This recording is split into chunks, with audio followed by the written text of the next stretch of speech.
안녕하세요. 생각이 바뀌는 의자 박혜진입니다. 네, 명명관입니다.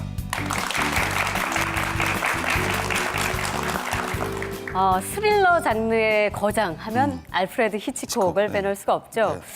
그는 아주 어릴 적부터 꿈이 영화 감독이었대요. 그런데 졸업을 하고 나서는 이제 생계를 책임져야 해서 먹고 살아야 되니까. 직장에 들어갔는데 그 전선 케이블 만드는 업체에 가서 7년 동안 직장 생활을 한 경험이 있다고 하네요. 네.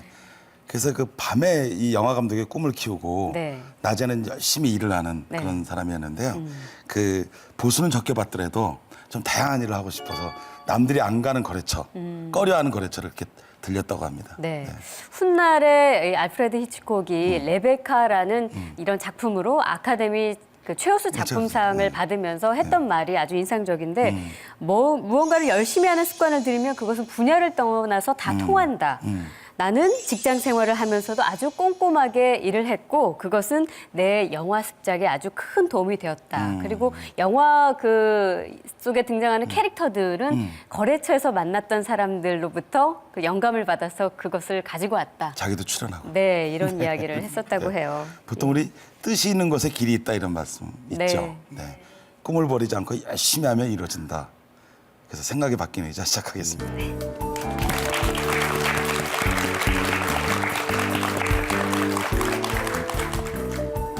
보통 사람들이 마케팅이라고 하면은 물건을 파는 일, 그렇죠. 물건 팔 때 어떤 영업 이런 것들 생각을 많이 하는데 시대가 지나면서 마케팅 개념도 조금씩 달라지고 있긴 한 것 같아요. 네. 예. 네, 그러니까 보통 우리가 1.0 시장, 2.0 이렇게 하는데 지금 3.0 시장까지 지금 왔다 그래요. 네. 그래서 이거는 특별한 게 아니라 누구든지 다 할 수 있는 아마 여러분들도 아마 관심이 있을 거예요. 네, 그런 시대에 오지 않았나 이런 생각이 듭니다. 네, 요즘에는 그래서 개인들도 마케팅을 적극적으로 그렇죠. 활용하고 있는 그런 시대가 됐는데 그렇습니다. 네. 오늘 제가 지금 소개해드릴 이분은 마케팅을 이렇게 정의를 하고 계십니다. 마케팅은 고객을 행복하게 해주는 것이다. 자기 자신을 보통 마케터라고 소개하는 열린 비즈랩의 안병민 대표를 모시겠습니다. 큰 박수로 맞아주세요. 이제 모든 분들이 저를 포함한 모든 분들이 내 삶의 CEO시고 내 일의 마케터시다. 3.0 시장에서는요.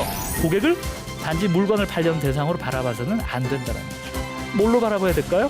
네, 고객을 행복하게 만들어줘야 될 게임의 파트너로 생각합니다. 윈윈 게임의 파트너로 고객을 바라보셔야 된다는 거죠.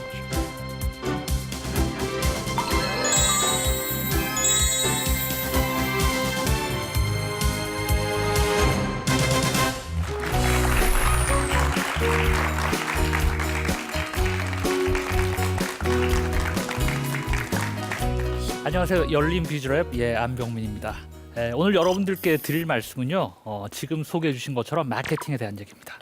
마케팅, 일상생활에서 얼마나 많이 쓰는 단어인가요? 제가 오늘 가져온 제목은요. 시장이 변하고 있다라는 겁니다.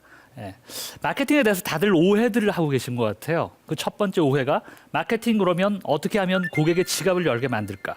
이런 얄팍한 기술이나 테크닉, 이걸 마케팅이라고 많이들 생각하십니다. 또 하나, 마케팅 그러면 너무 어려운 거 아니야? 너무 딱딱한 거 아니야? 이런 생각들도 많이 하시고요. 또 하나, 마케팅은 마케팅 하는 사람들이나 알면 되지 내가 왜 마케팅을 알아야 될까? 이런 겁니다. 제가 오해라고 표현을 한 것처럼 이 모든 게 다 오해인 거죠.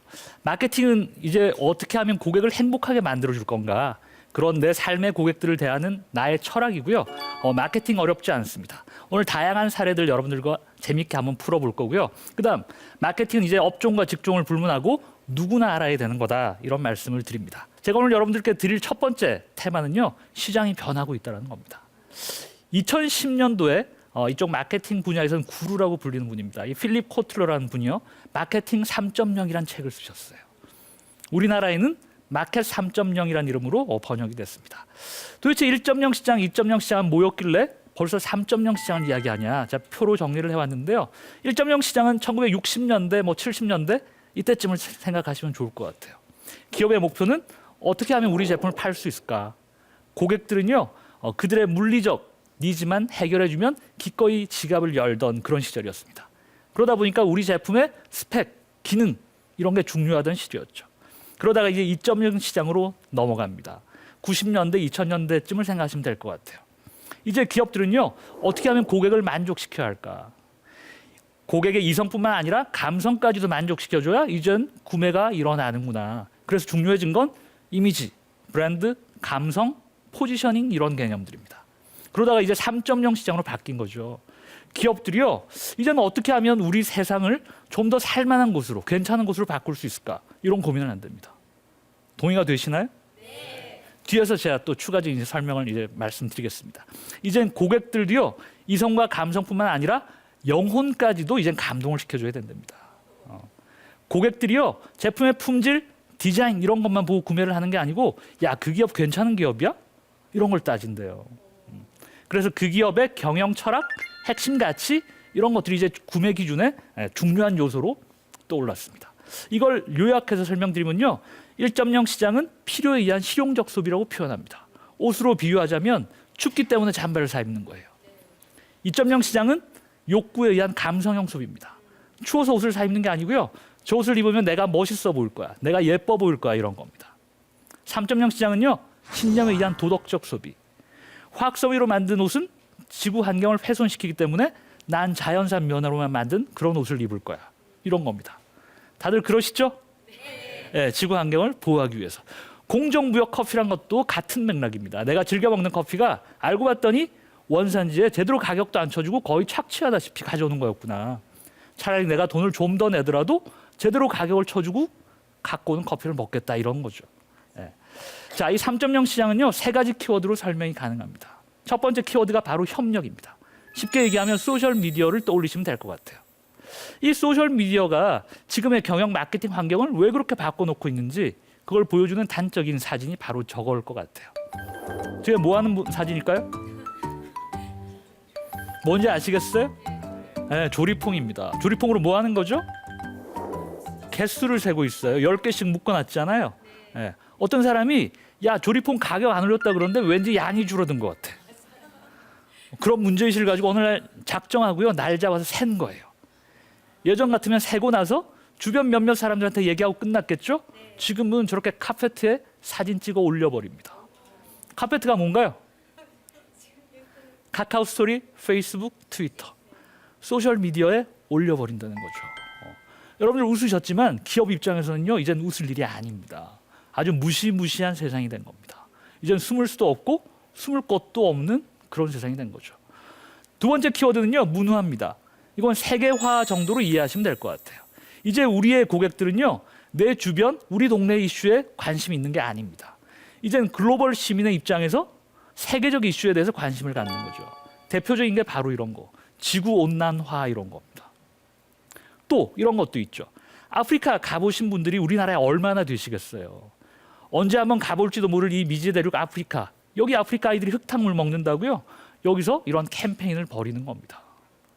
세 번째 키워드는 영성입니다. 이 영성 때문에 요즘 진정성, 창의성 이런 것들이 한 묶음으로요, 같이 중요해지고 있습니다. 왜 그러냐? 유럽 혹시 여행 가보신 분들 아마 아실 거예요. 바티칸 시티에 가면요, 시스티나 성당이라고 있습니다. 그 유명한 미켈란젤로가 그렸던 천지창조 이런 그림들이 있는 거죠. 보시는 것처럼 어마어마한 규모입니다. 여기 한번 그림을 그린다고 생각해 보세요. 벽에 그리는 건 어떻게 보면 오히려 쉬울 것 같고요. 천장에 그림을 어떻게 그렸을까요? 여러분들 이 자리에 앉으셔가지고 한 5분만 천장을 바라보고 한번 앉아 계시라 그러면 되게 힘드실 겁니다. 이 미켈란젤로는요, 여기 천장에다 그림을 그리느라 무려 6년 동안을 천장만 바라보고 작업을 한 겁니다. 어떤 힘으로 저런 그림을 그릴 수 있었을까요? 그게 바로 영성이 아닐까 이런 생각을 합니다. 신에 대한 어떤 믿음, 진정성 이런 거죠. 그런 것들이 이런 창의적인 성과물로 연결이 된다는 거죠.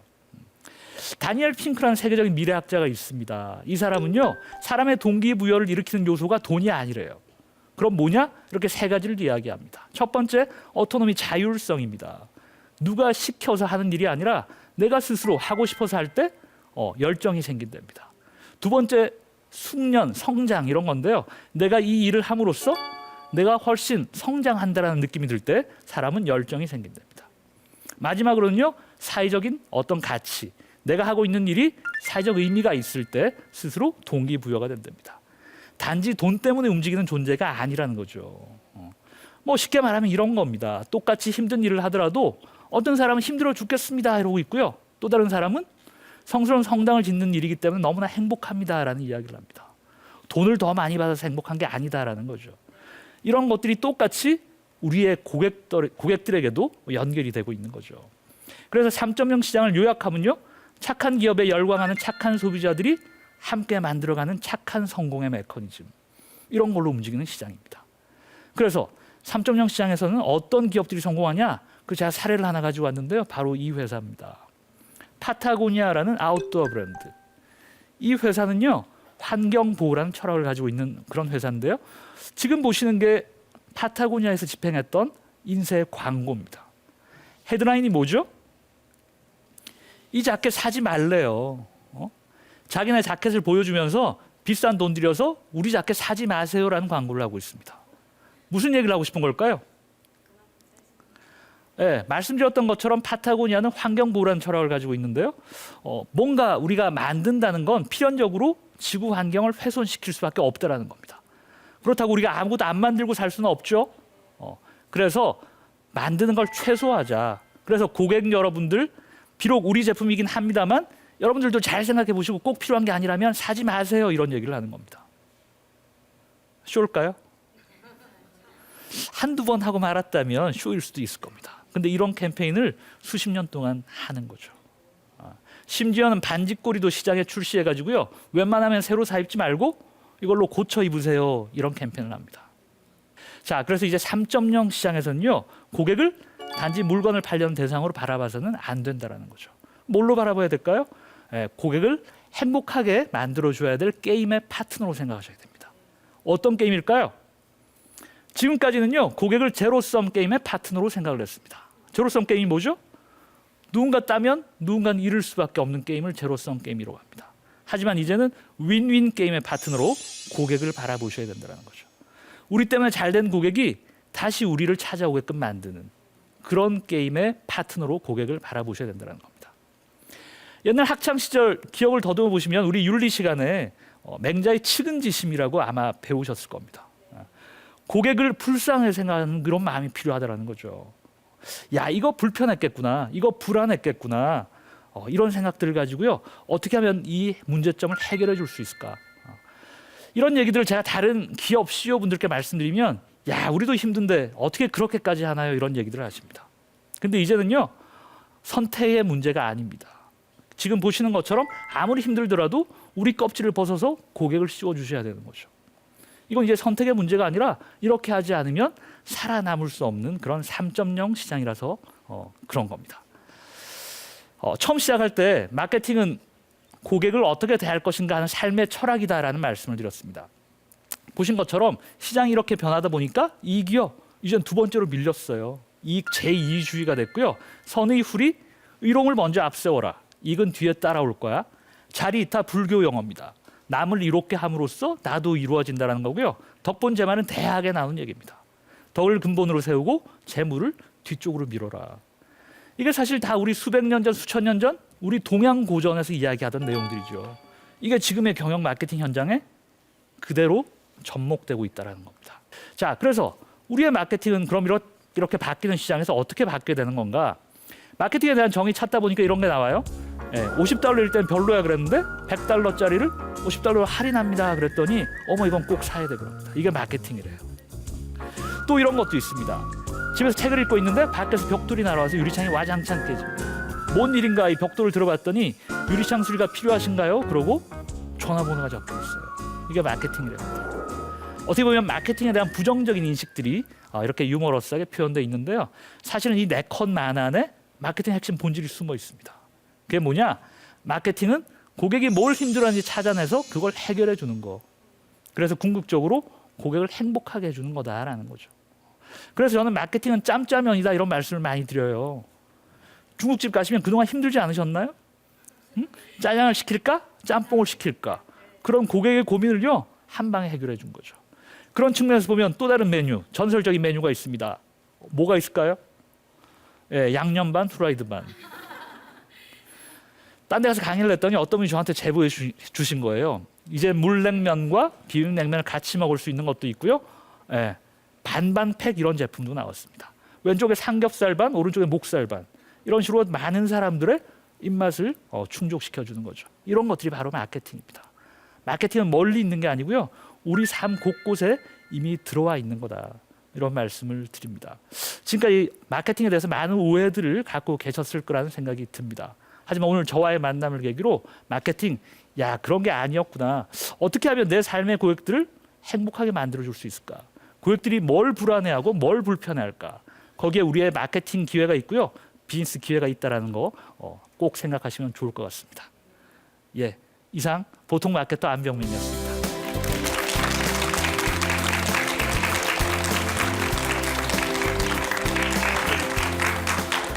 마케팅이라는 것이 사실 고객들의 지갑을 열게 하는 꼼수 혹은 테크닉 뭐 이런 정도로 생각을 했었다면 오늘 강연을 듣고 나니까 약간 오해가 있었다라는 좋은 거예요. 생각도 네. 듭니다. 물론 그게 아예 없다 할 수는 없겠지만 그리고 이제 그 강연 말씀 중에 경영 마케팅은 삶이다. 우리가 어떻게 살아갈 것인가에 대한 삶의 철학이다. 또 그런 얘기를 해주셨는데 그건 어떻게 좀 풀어서 설명을 해주신다면요.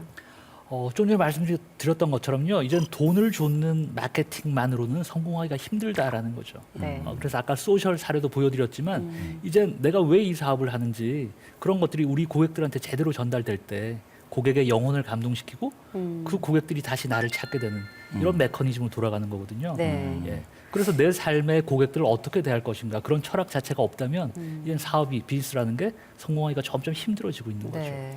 그러니까 그 이제 마케팅의 3.0은 그러니까 너희도 시민의식을 가져라는 거잖아요. 예. 수익만 내지 말고. 예, 맞습니다. 그래서 SNS에서 사실은 그동안 안 알려져 있던 거, 예를 들면 커피 농장 같은 경우에 예. 그런 얘기들이 지금 계속 나오고 있잖아요. 예. 결국엔 기업의 진정성에 대한 얘기를 말하는 것 맞습니다. 같은데 그 좀 구체적으로 좀 그거 설명해 주시죠. 진정성 때문에 요즘 또 새롭게 나오는 개념이요. 스토리 두잉이라는 건데요. 네네. 지금까지 스토리텔링이 중요하다는 그렇죠. 얘기를 많이 했었습니다. 근데 스토리텔링 자체는 사실 어려운 게 아니거든요. 아이디어만 있다면 그런 이야기거리들은 얼마든지 만들어낼 수 있는 거죠. 창작할 수 있는 거죠. 근데 실제 그렇게 만들어낸 이야기랑 실천하는 기업에 그 괴리가 많이 생기는 거죠.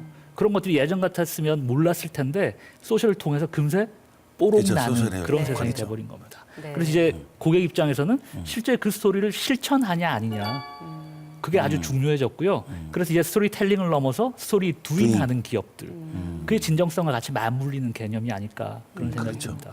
제가 그 대표님 보면서 느끼는 게 리서치에 대한 시장 조사에 대한 무역론을 지금 얘기를 했어요. 예. 그러면서 스티브 잡스 얘기를 예. 하면서 그 사실은 그들은 애플은 스티브 잡스는 리서치를 하지 않았거든요. 예. 직관에 대한 것들을 얘기했단 말이에요. 근데 직관은 결과적으로 얘기하면 느낌이란 말이에요. 시장의 흐름이라든가 이런 고객들의 생각 이런 것들을 이게 유효한가요? 저는 유효하다고 보는 게 네. 최근 이제 뭐 파괴적 혁신 이런 얘기도 많이 네네네네. 합니다만 리서치를 통해 가지고는 기존에 있던 것들에 대한 점진적인 개선 정도의 아이디어밖에는 나오기가 힘들단 말이죠. 정말 사람들이 생각지도 못했던 뭔가 새로운 걸 만들어내려면 그런 리서치에 의한 게 아니라 그야말로 아주 훌륭한 어떤 누군가의 어떤 번뜩인 아이디어, 통찰력, 직관, 영감 이런 것들이 점점 더 필요해지지 않나. 근데 이런 어떤 물건을 파는 마케팅 말고요. 요즘은 이제 제가 오프닝에도 그런 말씀을 드렸는데 개개인들도 마케팅을 많이 맞습니다. 활용을 하지 그렇죠. 않습니까? 맞습니다. 그 부분은 어떻게 접근할 수 있을까요? 지금 변호사 의사분들도 제가 마케팅 교육을 하고 있는데요. 예전 같으면 마케팅이 필요 없던 분들이었죠. 근데 경쟁이 점점 치열해지고 있습니다. 지금 이제 40대, 50대 다니던 직장을 그만두고 나오시는 직장인들도 많죠. 그럼 그 이후의 삶은 뭘로 살아갈 거냐? 개인의 어떤 브랜드 파워로 살아가야 되는 거예요. 네. 그래서 아까도 잠깐 말씀드렸지만 이름 하나하나 내 이름을 어떻게 하면 파워 브랜드로 만들 수 있을까? 이제 그런 고민을 모든 분들이 다 하셔야 개인 된다는 브랜드를 거죠. 얘기하시는 거예요. 많은 기업들이 우리 브랜드를 파워 브랜드로 만들려고 노력하는 것처럼 모든 개인들도 나란 브랜드를 어떻게 하면 파워 브랜드로 만들 수 있을까? 어떤 컨텐츠로 내 브랜드를 채워 나갈 건가? 이제 이런 고민들을 하셔야 됩니다. 우리 그 안 대표님이 그 일간지에 글을 쓰세요. 마케팅에 대한 얘기를. 근데 전혀 보통스럽지 않거든요. 근데 본인은 계속 보통 마케터라고 이렇게 얘기를 해. 저도 이제 마케팅하는 사람이 가르치는 사람인데 정말 시각이 특이하세요. 창의적이고 정말 시대를 앞서가는 미래적인 걸 많이 주신단 말이에요. 근데 왜 본인은 계속 보통이라고 얘기한지. 그 보통 마케터라고 제가 뭐 네. 닉네임을 썼던 이유는요. 네. 백지영 씨라는 가수가 네. 있습니다. 네. 네네. 그 백지영 씨 가수 노래 중에 보통이라는 노래가 있어요. 아. 뭐 크게 히트한 노래는 아닌데요. 그 노래를 듣다 보니까 가사에 보통만큼 사랑하면서 산다는 게 왜 이렇게 힘든 걸까? 이런 얘기들이 나오더라고요. 철학이 있었구나. 네. 그래서 그걸 듣다 보니까 야 보통이란 게 쉬운 게 아니구나. 보통만큼 한다는 것도 어려운 거구나. 최소한의 보장이라는 의미가 거기에 들어있구나. 이런 생각을 한 거죠. 그 책에 소개된 내용인가요? 세종대왕은 백성들의 고통, 고민, 고충을 해결해 주면서 그들의 행복을 만들어줬다. 그런 점에서 역사상 길이 남을 전설적인 마케터다. 이런 얘기 해주셨는데 예. 좀 설명을 더 해주신다면요. 제 책 그 마케팅 리스타트를 한 줄로 요약하면 마케팅은 삶이다라고 할 수가 있을 것 같은데요. 오늘도 말씀드렸지만 마케팅의 정의 고객이 힘든 걸 찾아내서 해결해 주는 거. 네. 그래서 궁극적으로 그들을 행복하게 만들어 주는 거. 근데 훈민정음 그 창제하신 그 내용, 그 배경을 보시면요. 불쌍한 백성들이 그렇죠. 우리나라 말이 중국과 달라서 자기의 뜻을 쉽게 전달하지를 못하더라. 내 일을 불쌍히 여겨 새로 28자를 만드노니 이걸로 그 뜻을 쉽게 펴도록 해라. 네. 제가 방금 말씀드렸던 마케팅의 정의에 그대로 부합하는 거죠.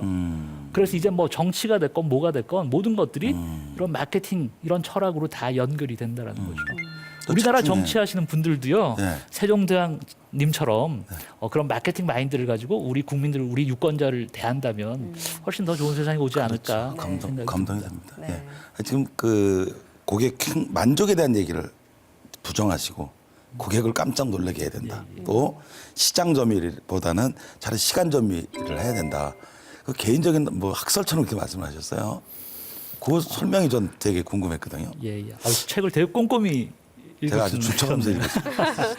시간 점유율이라는 개념이 되게 중요해졌습니다. 그게 뭐냐? 지금까지 마케팅에서는요. 예를 들어 전체 100이라는 시장 중에 우리 브랜드가 얼마만큼 차지할 거냐.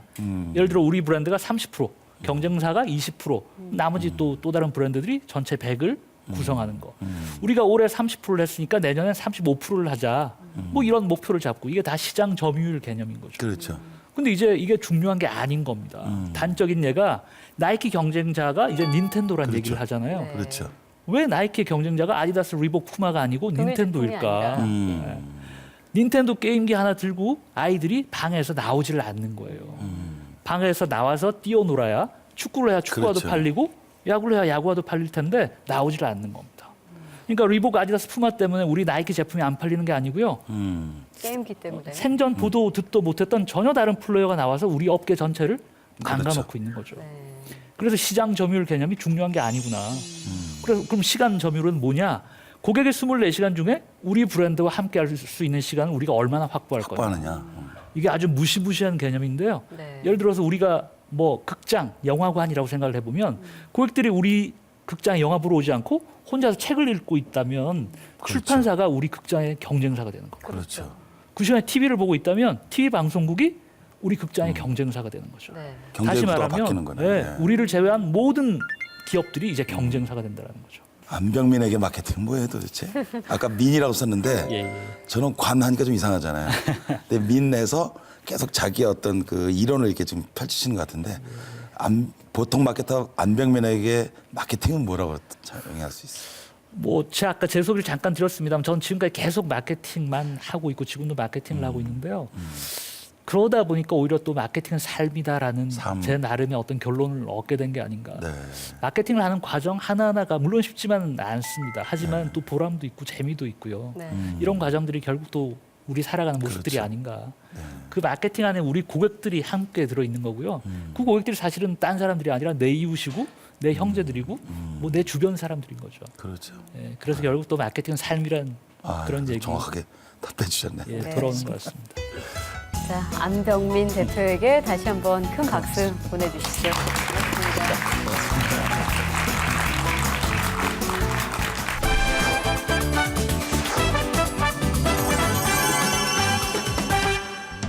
창의력 사고의 대가인 에드워드 드 보노는 이 창의력이라는 것이 어떤 신비한 능력이나 선천적으로 주어지는 그런 재능이 아니다. 아니다. 이것은 훈련에 의해서 개발될 수 있는 그런 능력이다라고 이렇게 얘기를 했고요. 네네. 또 생각의 혁명이라는 책을 쓴 그 저자 로저분 웨흐는 창의적인 사람은 스스로를 창의적이다라고 생각하는 사람이 바로 그런 사람이다라고 얘기를 했어요. 이름이 굉장히 어렵죠. 네, 어렵네요. 로저분 웨흐. 네.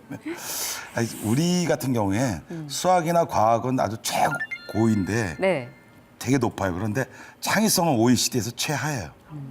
그러니까 우리가 생각만 조금 달리하면 결과가 엄청 좋아질 텐데 네. 그 여유가 없는 것 같아요. 네, 그리고 그렇게 교육받지 못한 그렇죠. 이유도 있을 교육이 겁니다.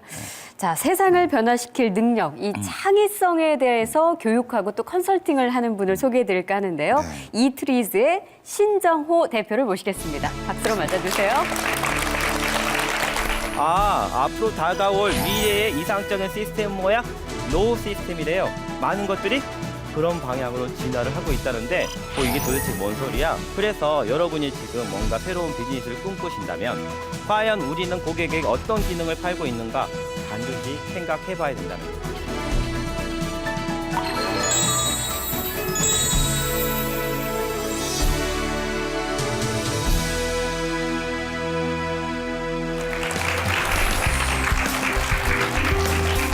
네, 안녕하세요.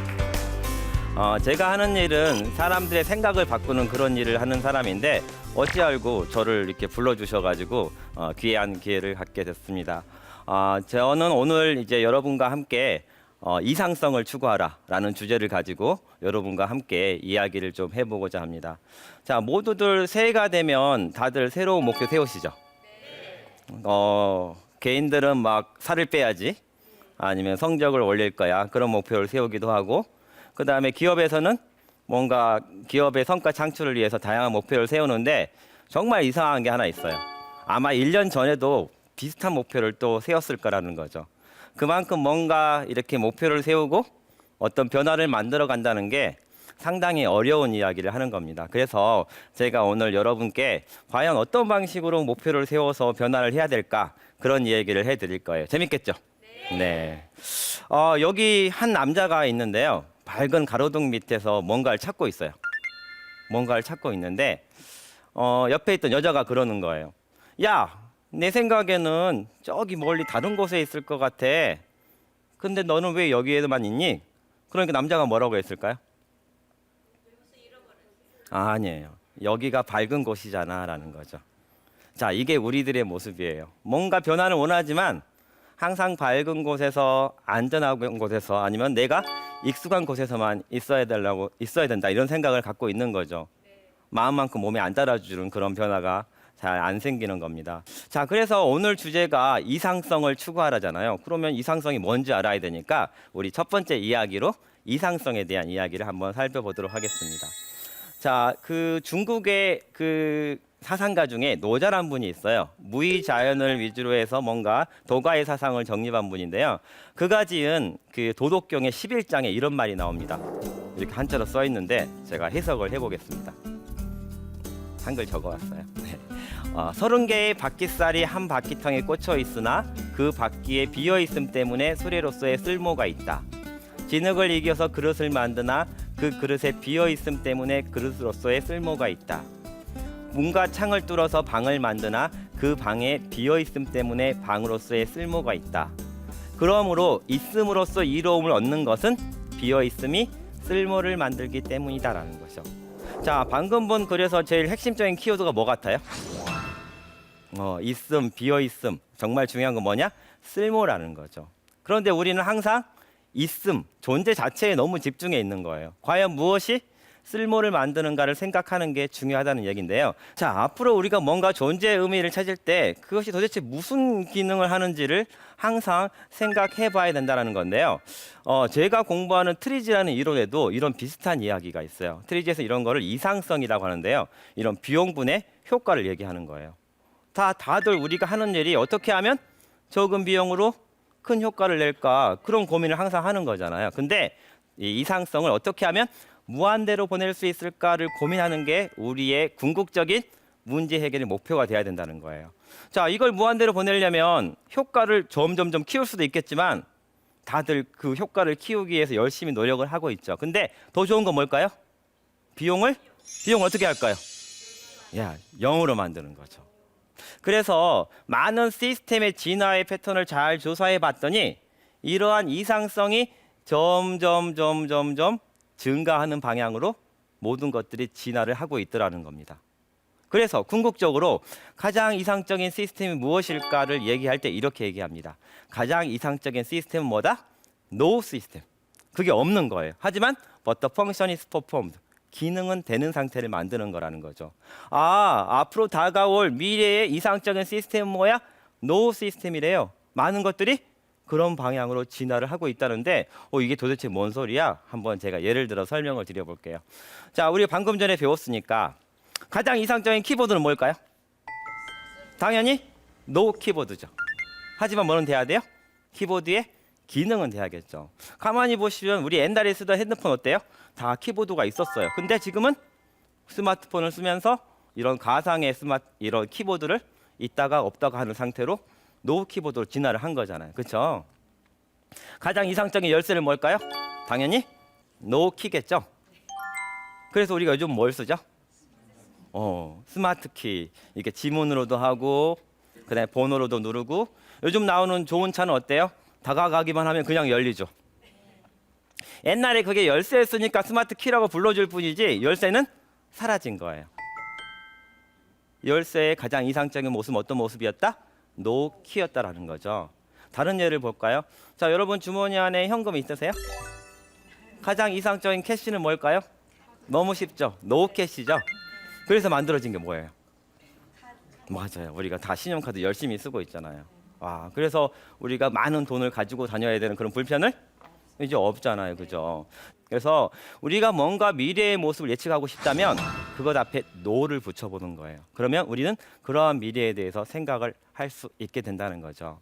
그래서 어떤 기술적 시스템에 대해서도 이런 이상적인 방향을 정할 때 노 시스템을 생각해 보지만 우리가 비즈니스를 한번 설계할 때도 마찬가지예요. 그 이야기를 제가 두 번째 이야기, 고객은 기능을 산다라는 이야기로 들려드려 보겠습니다. 자, 제가 두 가지 질문을 드릴게요. 첫 번째 질문은요. 당신은 고객에게 무엇을 팝니까? 저는요. 식기세척기를 파는 사람이에요. 그래요? 자, 두 번째 질문은 뭐냐면요. 그럼 고객은 당신에게서 무엇을 삽니까? 라는 질문이에요. 당연히 식기세척기를 사지요. 아니, 내 질문은 그게 아니라 도대체 왜 고객이 너한테 그걸 사냐는 거야. 그래요? 아마 가족의 건강을 위한 게 아닐까요? 아마 시간 절약하려고 사지 않을까요? 아니면 그냥 있어 보이려고 사는 거 아닐까요? 맞아. 그게 바로 네가 파는 것이어야 돼. 고객은 있잖아. 너한테 절대 시스템을 사는 게 아니야. 뭘 사는 거야? 너와 기능을 사는 거야. 뭔가 그걸 사야 될 이유가 있으니까 사는 거지. 너는 그 시스템에 집중해 있다 그러면 그 시스템이 필요 없어지는 순간 함께 사라지게 되는 거야. 그런 얘기를 하는 거죠. 자, 그래서 많은 비즈니스들도 이렇게 고객에게 시스템 자체가 아니라 어떠한 기능을 파는 형태로 점점 진화를 하고 있다라는 거예요. 자, 예를 들어 설명을 드릴게요. 자, 여러분 유명한 백과사전 이 브리테니카 아시죠? 아세요? 아마 잘 사는 집에서는 다 이런 거 한 질쯤 있었을 거예요. 그죠? 자, 그런데 2012년 3월 13일 화요일이었습니다. 브리테니커의 CEO가 선언을 했어요. 우리는 더 이상 이 종이책을 출판하지 않겠습니다라는 거죠. 왜 그랬을까요? 왜? 돈이 안 되니까. 자, 그러면 이 브리테니커 회사가 망했을까요? 아니죠. 백과사전을 파는 대신 뭘 팔겠다? 백과사전의 기능을 팔겠다라고 변신을 한 거예요. 그래서 이 브리테니커 홈페이지 가보면 Trusted Information이라고 적혀 있어요. 우리는요, 백과사전을 파는 회사가 아니에요. 우리는 검증된 정보를 파는 그것의 기능을 파는 회사로 변신을 했어요라고 얘기했기에 살아남을 수 있었다라는 거죠. 그래서 이 조지 카우지라는 사람이 이 회사의 CEO인데 이 폐간을 얘기할 때 이런 얘기했어요. 우리는 이날이 슬픈 날이 아니에요. 우리 회사는요, 풀리 디지털 회사로 변신을 했어요. 그리고 우리의 미션은 전혀 바뀌지 않았어요. 우리의 미션을 수행하는 방법만 바뀌었을 뿐이에요라는 거죠. 노 시스템을 하면서 고객에게 새로운 기능을 파는 형태로 변신을 한 거라는 거죠. 그래서 여러분이 지금 뭔가 새로운 비즈니스를 꿈꾸신다면 과연 우리는 고객에게 어떤 기능을 팔고 있는가 반드시 생각해 봐야 된다는 거죠. 고객은 무엇을 산다? 기능을 산다. 자, 그래서 비즈니스에서의 목적도 고객에게 어떤 기능을 팔 것인가가 되어야 된다 말씀드렸는데 나의 노후 시스템을 달성하고 고객에게 어떤 기능을 팔까 그런 고민을 하기 위해서 제가 마지막 팁으로 드리는 게 이 세 번째 이야기 주저없이 슬쩍 하라는 거죠. 자, 이 스티브 잡스가 다양한 어떤 자리에서 이런 말을 했대요. 뭔가 이 굿 아티스트는 카피를 하고 그레이트 아티스트는 스틸을 한대요. 훔친대요. 훔친다는 게 남의 것을 그냥 가져온다는 얘기가 아니에요. 이미 있는 것들을 조합해서 나만의 것으로 승화시켜서 새로운 걸 만들었다라는 거죠. 그래서 스티브 잡스가 이랬어요. 우리는 사회적으로 용인되는 범위 내에서 가능한 많은 것들을 훔쳐서 우리만의 것으로 만들었다라는 거죠. 그래서 우리가 원하는 그러한 이상적인 목적을 달성하기 위해서도 여러분들이 항상 내 주변에 있는 것들을 자꾸 보는 거예요. 여기서 슬쩍할 게 있나? 저기서 슬쩍할 게 있나? 살펴보면서 내 것으로 만드는 방법을 고민하는 것이 우리가 이런 이상적인 목표를 달성하는 좋은 방법이 될 것입니다. 자, 그래서 우리는 이러한 말을 슬쩍이라고 그래요. 큰 힘을 들이지 않고 내 것으로 만드는 그런 생각을 하자라는 거죠. 그런 취지에서 저희가 이런 카드도 만들었어요. 과거의 천재들이 생각을 했던 다양한 발명 원리들을 이런 주변의 사례들을 빗대어서 나만의 지혜를 얻고자 하는 거죠. 와, 여기 보는 거 쪼개기라는 원리네요. 칼도 쪼개져 있고 이런 퍼즐 매트도 쪼개져 있네요. 피자도 쪼개져서 좋은 게 있나요? 과연 나는 무엇을 쪼개볼까? 그들이 만든 이런 쪼개는 지혜를 나만의 지혜를 어떻게 만들어보지 이런 생각을 하는 거죠. 그래서 저희가 이런 카드를 가지고 다양한 어린이들이나 학생들을 대상으로 발명에 대한 그런 활동들을 했어요. 그래서 그런 사례들을 모아서 저희가 책을 하나 만들었는데요. 제목이 슬쩍북이에요. 그들이 슬쩍한 지혜를 보고 우리도 한번 슬쩍 해볼까라는 건데요. 이 책에 실린 그림 몇 개를 좀 보여드릴게요. 자, 우리 초등학생이 그린 그림인데요.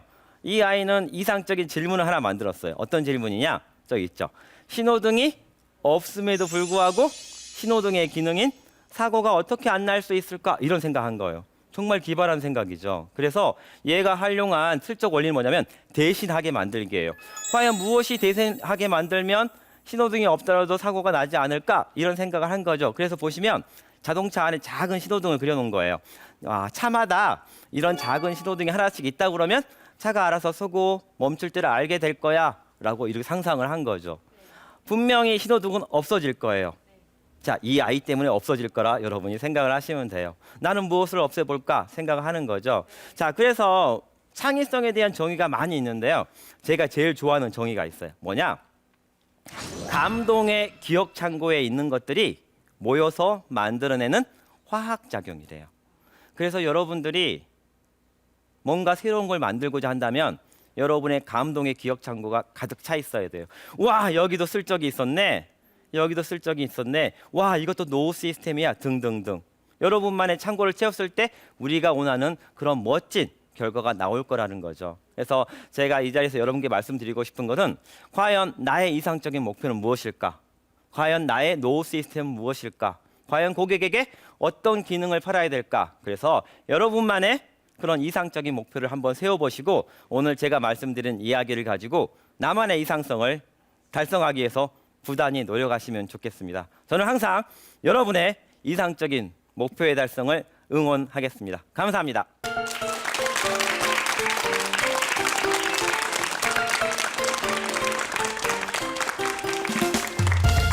성이라 그래서 인문학에 대해서 얘기하는 줄 알았는데 거의 저희가 본 마케팅에 대한 얘기를 거의 하신 것 같아요. 네, 맞습니다. 네, 우리 대표님한테 트리즈 닥터라고 그렇게 네, 얘기했죠. 맞습니다. 네. 닥터란 말도 좀 되게 특이한데. 네, 네. 그리고 또- 트리즈는 더 생소하죠. 그렇죠. 네. 그리고 워낙 강연을 많이 다니세요. 네, 맞습니다. 아까 제가 오는데 보니까 응원대장 오는 줄 알았어요, 처음에. 이 청중들을 끄는 뭐 그런 것도 갖고 네. 계시고. 네. 이상성에 대해서 오늘 말씀하셨어요.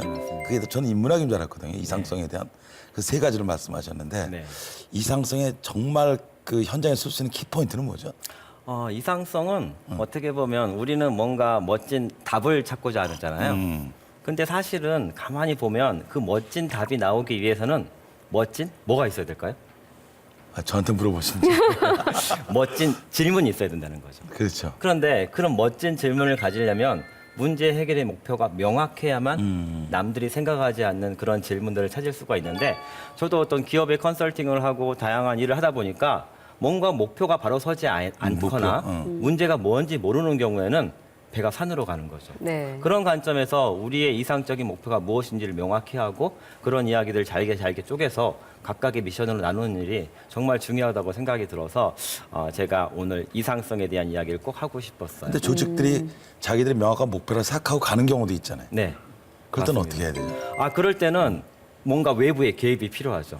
야, 이게 맞는 목표야? 그 틀 안에서는 아무도 얘기하지 못하죠. 왜? 우리 부장님은요, 우리 사장님은요, 그 앞에서는 이런 얘기 하면 안 돼요라는 게 분명히 있어요. 네, 그렇죠. 그럼 누군가가 가서 야, 내 생각에는 그게 아닌 것 같은데 이런 방향도 좀 가봐. 이런 방향은 어때? 이런 생각을 해줄 사람이 있어야 되죠. 그렇죠. 그게 바로 저입니다. 자신 PR까지, 있게 예. 자기 PR까지 덮쳤어. 지금 얘기하신 중에 제가 이제 마케팅을 가르친 사람이니까 노 시스템에 대해서 네. 지금 제가 꽂혀 있는데요. 네. 그 지금 현재 노 시스템식으로 가고 있지 않아요? 많은 이미 것들이 와 너무 있죠. 시스템에 많이 와 네. 있죠. 그렇죠. 네. 그 비즈니스 하는 사람들은 되게 이상적일 텐데 맞습니다.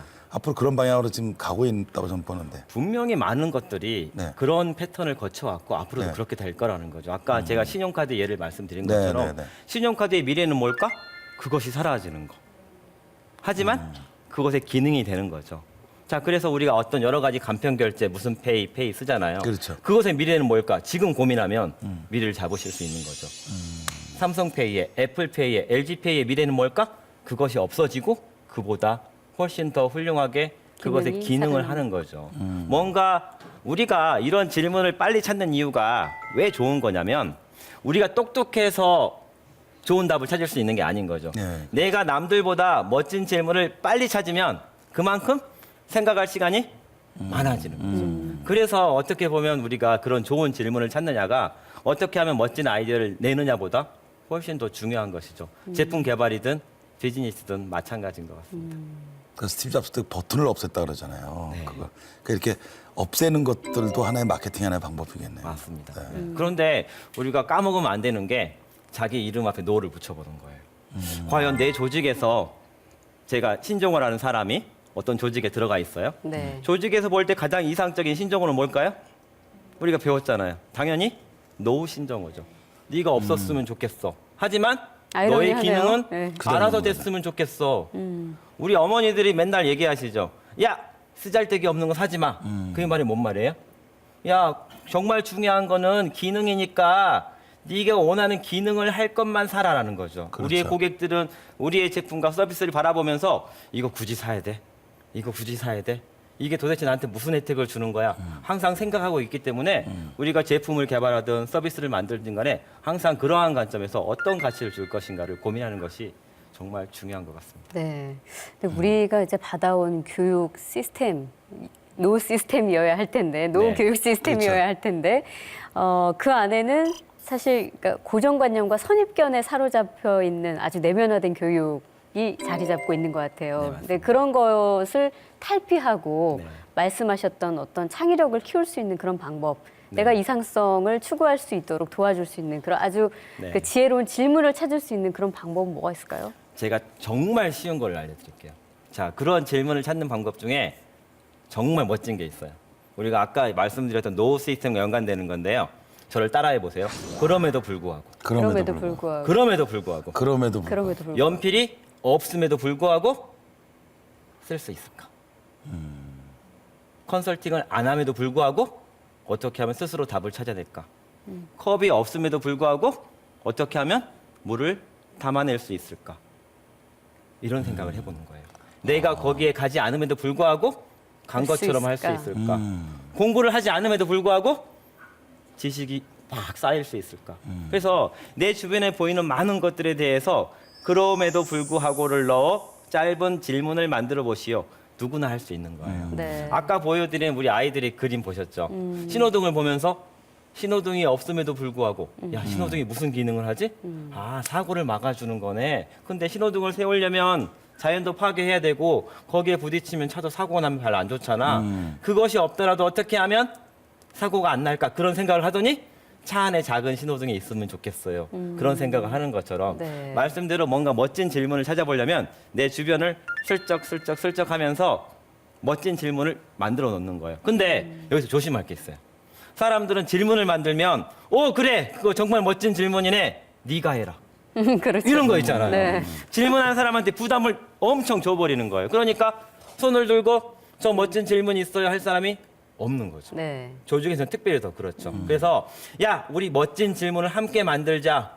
질문을 만드는 것도 정말 의미 있는 일이야. 멋지다 해주고 그 질문의 풀을 만들어서 같이 해결할 수 있게 도와주는 게 좋은 거죠. 그리고 뭔가 결과를 보고 얘기하는 것보다 야 정말 멋진 질문이다. 우리가 언젠간 해결할 수 있을 거야.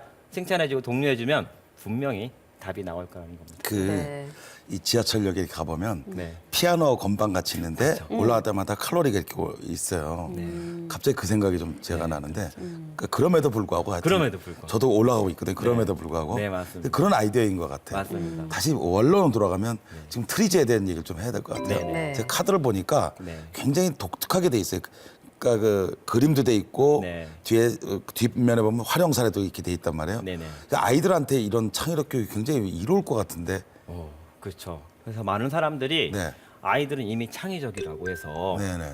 그런 규정화된 방법이 필요 없어라고 생각하는 분들도 계세요. 근데 제가 이런 꼬마들을 막 접해봤더니요. 아이들이 물어봐요. 아이들한테. 야 너는 창의적이니? 아이들이 시무룩해요. 뭔가 시킬까 봐. 괜히 그걸 증명해야 될까 봐. 그런데 아이들한테 자 세상 안에 있잖아. 이런 다양한 슬기로운 토끼들이 있어. 근데 첫 번째 토끼는 보는 곳마다 쪼개는 토끼야. 이 토끼가 발명한 게 뭐가 있나 볼까? 이런 것들이 그러니까. 이런 것들이 쪼개져 가지고 우리 세상을 이롭게 하고 있어. 그다음에 물어봅니다. 자, 이 토끼가 발명한 게 또 뭐가 있을까? 그러면 아이들이 내 주변을 둘러보면서 뭔가 쪼개어서 좋아진 걸 살펴봐요.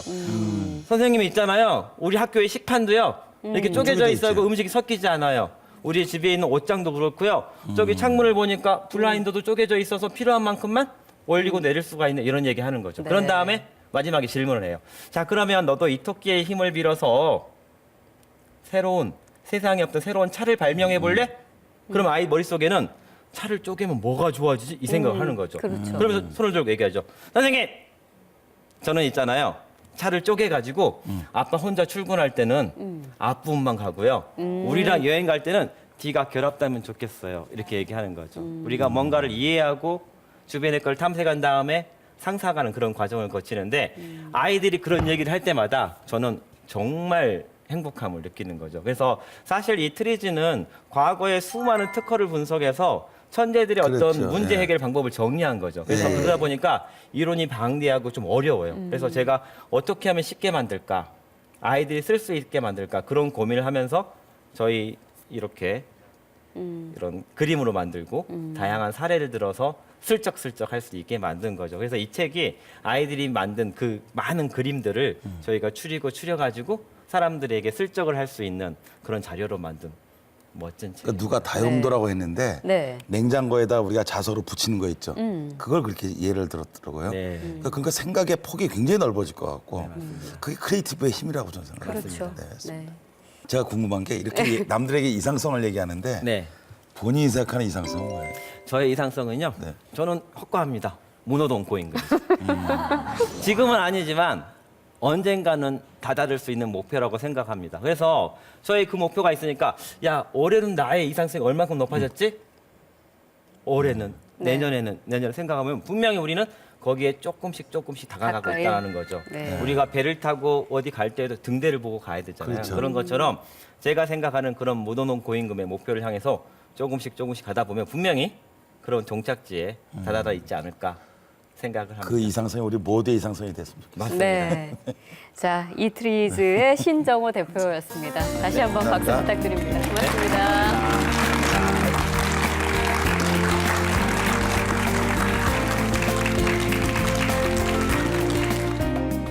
첫 번째 강연자인 그 필립 코틀러의 마케팅 3.0이라는 이야기를 저희들이 화두를 삼았습니다.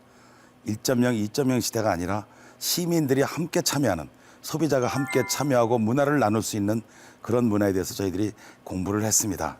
앞으로 기업도 정말 윤리적이고 도덕적인 사회적 가치를 함께 공유하는 그런 단체가 되기를 간절히 바랍니다. 그래서 우리가 고객은 만족하는 게 아니라 고객을 깜짝 놀라게 하는 기업의 기능도 우리가 바라볼 수 있게 되었습니다. 두 번째 강연자는 천재들의 창의성이 우리들에게 상식이 되는 그런 시대에 대해서 얘기를 했습니다. 간단한 단어이지만 그 단어를 통해서 우리가 적용하는 사례를 폭넓게 넓힐 수 있는 그런 시스템이 없는 그런 시대에 우리가 살기를 원합니다. 그래서 고객들은 기능을 원하고 또 우리가 그러한 것들을 통해서 우리의 삶이 좀 더 풍요해지고 무노동 고임금의 시대를 우리가 한번 꿈꾸게 되는 것입니다. 혹시 파랑새 증후군이라고 알고 계신가요? 이게 이제 현재 삶에 만족하지 못하고 미래를 꿈꾸는 그 우리 파랑새라는 동화 있잖아요. 그렇죠. 거기에서 나온 말인데 요즘 시대에는 현재 자신의 직업에 만족하지 못하는 직장인들을 일컫는다고도 하네요. 이런 분들은 이제 부모의 과잉 보호를 받거나 정신적인 성장이 좀 더딘 분들한테 나타나고요. 근데 육체적인 고통뿐만 아니라 스트레스를 통해서 굉장히 힘들다고 하는군요. 네. 행복을 우리들은 가끔 이렇게 미래로 유예를 하는 경우들이 많이 있는데 까르페 디엠이라는 말이 있잖아요. 현재 지금의 삶을 여러분 충실히 잘 누리시고 행복한 삶으로 만들어 나가시길 바랍니다. 저희는 다음 시간에 다시 찾아뵙겠습니다. 고맙습니다. 감사합니다.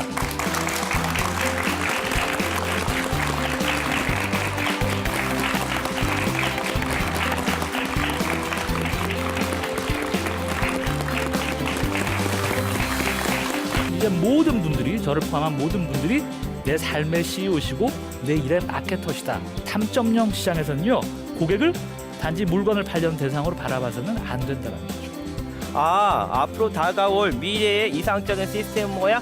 노후 시스템이래요. 과연 우리는 고객에게 어떤 기능을 팔고 있는가 반드시 생각해봐야 된다.